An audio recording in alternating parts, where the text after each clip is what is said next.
اگر آپ مناسب سمجھیے گا تو اس پرٹیکولرلی اس حوالے سے جس میں جناب رسالت مآب صلی اللہ علیہ وسلم کی کوئی لشکر اسامہ میں بائی نیم حضرت ابو بکر یا حضرت عمر کی کوئی سرزنش آپ کی کتاب میں موجود ہو تو کسی وقت وہ اگر آپ مناسب سمجھیے تو یہ تو کافی مشہور حدیث ہے، لعن اللہ من تخلف عن جیش اسامہ، اس کو کتاب مواقف میں یا اس میں بھی نقل کیا، اہل سنت کے اندر وہ تو موجود ہے۔ جی ہاں۔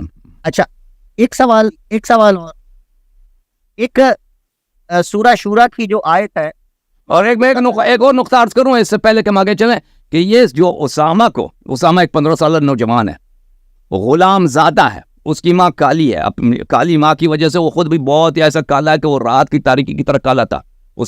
اسامہ جو تھا خوبصورت لڑکا نہیں تھا، اسامہ اس کے ناک چپٹا تھا، بہت ہی کالا، رات کی طرح کالا تھا، یہ کوئی عیب نہیں ہے، لیکن رسول صلی اللہ علیہ وسلم کے فعل میں بڑا حکمت ہے کہ 15 سالہ نوجوان، اور وہ کوئی جینیس بھی نہیں تھا کہ کوئی ملٹری جینیس ہو۔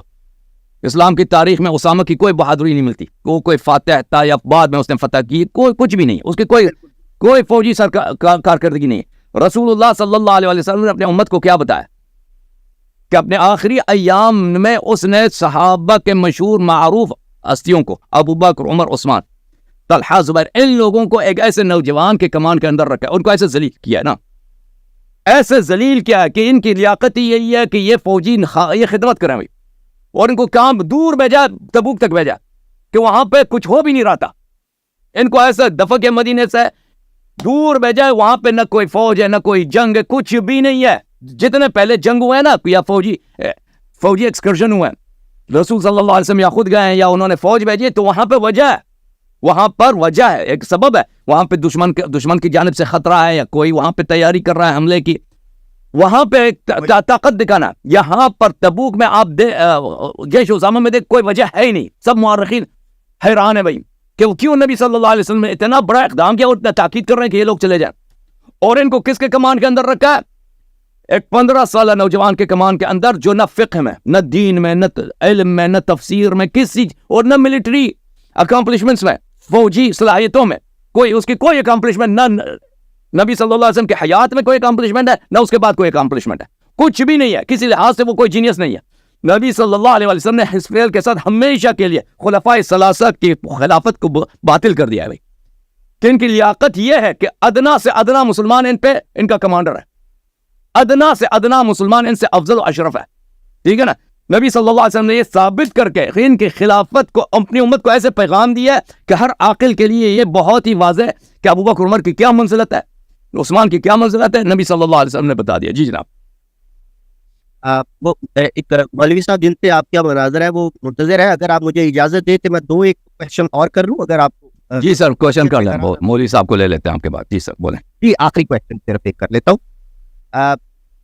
یہ جو ہمارے یہاں ایک روایت بڑی مستند ہے جس میں خانہ سیدہ پہ حضرت ابو بکر کا دھمکی دینا جو اس میں ہے، اس پہ وہ جو بڑی صحیح روایت ہے، مصنف ابن ابی شیبہ، اور مصنف ابن ابی شیبہ کے اندر اس روایت میں یہ ہے کہ اس کے بعد جب حضرت ابو بکر نے یہ دھمکی لگائی، یہ دھمکی دی خانہ سیدہ پہ سلام اللہ علیہ پہ، تو اس کے بعد حضرت ابو بکر اور حضرت زبیر فوری طور پہ چلے گئے اور تا آ کے واپس نہ آئے جب تک انہوں نے حضرت ابو بکر کی بیعت نہ کرنی، ایک روایت۔ اب یہ روایت ہمارے جتنے بھی ہیں، ایون کے مولانا اسحاق صاحب وہ بھی اس کو صحیح مانتے ہیں، اور صرف مزے کی بات ہے کہ جب ڈاکٹر طاہر القادری صاحب نے شیعہ مسلک کے خلاف جو گفتگویں کی اس میں خانہ سیدہ پہ جب انہوں نے بحث کی، انہوں نے اس روایت کو چھیڑا بھی نہیں، انہوں نے یہ مانگی کہ کوئی صحیح ترین روایت ہمارے ہاں موجود ہے، تو مصنف ابن ابی شیبہ کی اس روایت کو انہوں نے اس دور میں اس کو چھیڑا بھی نہیں، بالکل نہیں چھیڑا۔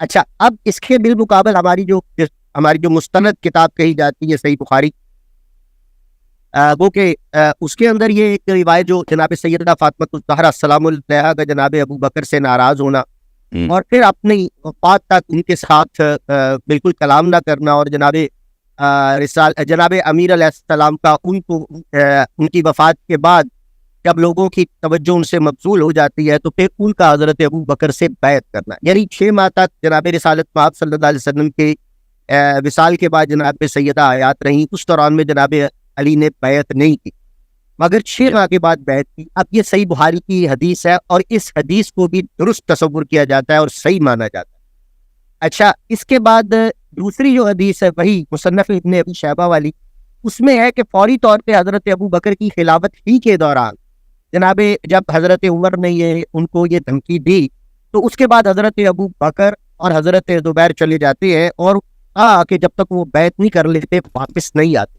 حدیث وہ بھی درست ہے.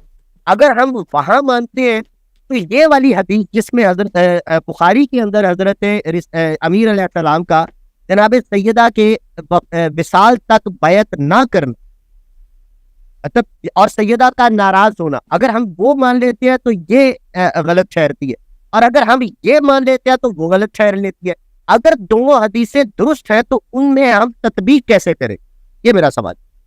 عرض یہ ہے کہ دیکھیں جو عائشہ کی حدیث ہے نا، جو 6 مہینے والی حدیث ہے، وہ یہ ہے بخاری میں ہے. اس میں واضح الفاظ یہ ہیں کہ امیر المومنین علیہ السلام نے وہ 6 مہینے سے پہلے بیعت نہیں کیا تھا.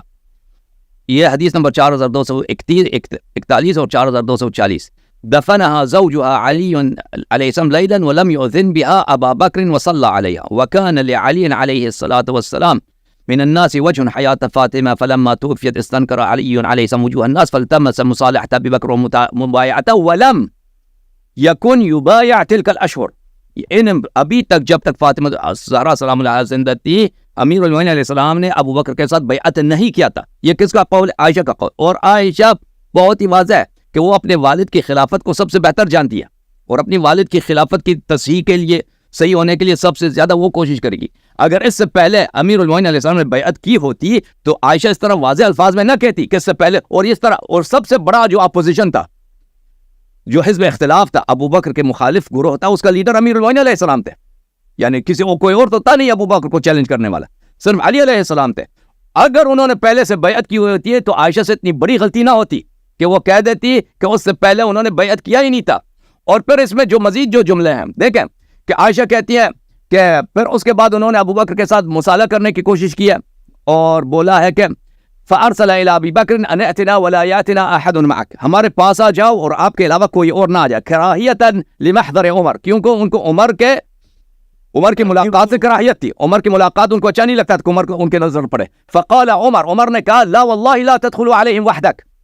عائشہ کہتی ہیں کہ عمر نے ابو بکر سے کہا اکیلے ادھر نہیں جانا، اکیلے ادھر نہیں جانا. بھائی تعلقات نہایت کشیدہ ہیں، تبھی تو کہہ رہا نا. اگر پہلے سے بیعت کی ہوئی ہے اور وہ بہت ہی دوست ہیں، بہت ہی ان کے آپس میں دوستانہ تعلقات، کوئی اختلاف ہی نہیں ہے، تو یہ عمر کیوں کہہ رہا ہے کہ آپ اکیلے ادھر نہ جائیں؟ کیوں؟ اور ابو بکر کا جواب دیکھیں. ابو بکر کہتا ہے وما عصیتہم ان یفعلوا بی، تم کیا سمجھتے وہ میرے ساتھ کیا کریں گے؟ یعنی اس کے جواب سے بھی پتہ چلتا ہے کہ عمر کو ڈر ہے کہ امیر المومنین علیہ السلام نے خلیفہ بادشاہ صاحب کو ادھر بلایا، بادشاہ صاحب کو وہ صفایا نہ کرتا اپنے گھر میں، ٹھیک ہے نا. بادشاہ صاحب کو، خلیفہ صاحب کو وہ کبھی بھائی دوسری دنیا بیچ نہ دے. تو یہ بہت واضح. اور یہ کس کے الفاظ ہے؟ عائشہ کے الفاظ ہے. عائشہ کے الفاظ نہایت واضح طور پہ دلالت کرتی ہیں کہ اس سے پہلے بیعت کبھی نہیں ہوئی تھی. لیکن عائشہ ادعا کر رہی ہے ابھی 6 مہینے کے بعد بیعت ہوئی ہے. اور عائشہ جو ہے سنہ 57 میں اس کی وفات ہے، ٹھیک ہے نا. وہ تو بہت عرصے رہی ہے، تو وہ تو بہت کچھ ادعا کر سکتی ہے جو صحیح نہ ہو کہ بیعت ہوئی یا نہیں ہوئی. بہرحال ہم نہیں مانتے. بہرحال عائشہ کے اپنے الفاظ میں بھی، عائشہ کے الفاظ میں بھی یہ ہے کہ یہ بیعت بھی تقیہ کی وجہ سے تھا.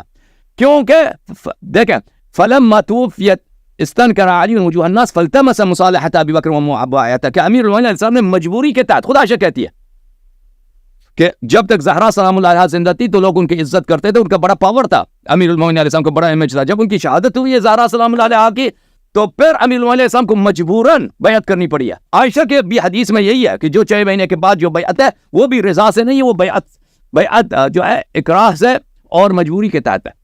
بہرحال ہم اسے بیعت کو مانتے ہی نہیں ہے، یہ تو ہمارے نزدیک صحیح نہیں ہے. ٹھیک ہے، اللہ آپ کو عزت.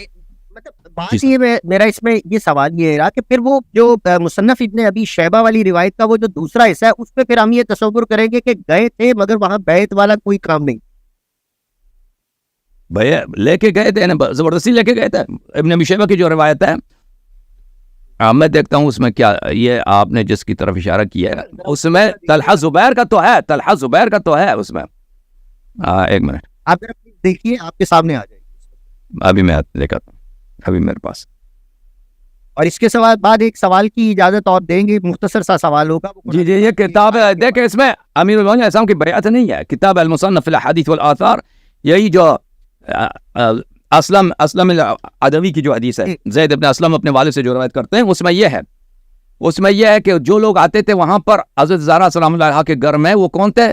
علی و زبیر، علی علیہ السلام و زبیر تھے، اور بھی لوگ ہوں گے نا، کیونکہ عمر نے کہا ان اجتمع هؤلاء النفر عندك، اگر یہ جماعت آپ کے نزدیک جمع ہو جائے، نا، اس میں دوسرے حدیث میں ملتا ہے کہ اور بھی لوگ تھے وہاں پر، یہاں پہ تو صرف زبیر کا ذکر ہے، لیکن یہ جماعت تھی جو وہاں پہ آ کے مشورے کرتے تھے، ٹھیک ہے نا؟ ہاں، تو یہ لوگ فانصرفوا راشدین فرعوا رأیکم، تم اپنا مشورہ کرو، یہاں سے چلے جاؤ، ولا ترجعوا، اس ہمارے گھر میں نہ جاؤ، فانصرفوا عنها فلم يرجعوا حتى اليها حتى بايعوا ابا بکر. تو یہ دوسرے لوگوں کی بات ہو رہی ہے، یہ امیر المومنین علی علیہ السلام کی بات نہیں ہو رہی ہے کہ امیر المومنین علیہ الصلوۃ والسلام سے زہرا نے نہیں بولا ہے، دیکھیں یہ لوگوں سے ہے کی بات ہے جن سے زہرا نے بولا کہ تم ادھر نہ آ جاؤ، ادھر نہ آ جاؤ، یہاں سے چلے جاؤ کہ یہاں پہ ہمارے گھر پہ حملہ ہوگا، آگ لے کے آئیں گے یہ لوگ.